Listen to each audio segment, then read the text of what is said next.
Hari-hari set sama, tak bosan ke korang pakai Warrior 15? Hari ni kita buat combo baru, cover set baru, Sniper Biru Silver. Kalau korang minat, korang tengok ni video sampai habis guys.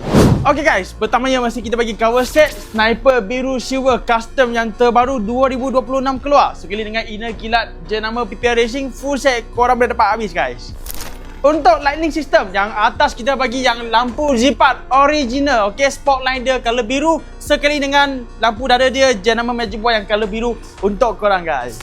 Kita bagi juga braking system, so untuk caliper kita bagi caliper Magic Boy P9 depan, P8 belakang sekali dengan bracket dan sekali dengan master pump belakang jenama Dyno Pro, dan sekali dengan master pump atas 14mm jenama Race White, baru korang break lagi sedap pakai guys.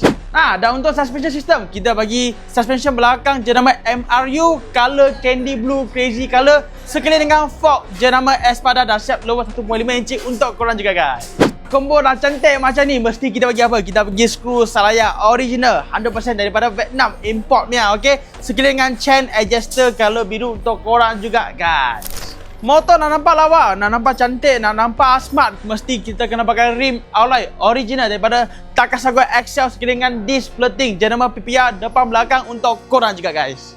Untuk combo yang memang menarik korang main mata, nak bagi korang harga RM4,349 siap pasar dekat kedai atau nak siap post bagi satu Malaysia, Sabah, Sarawak, semua juga boleh guys.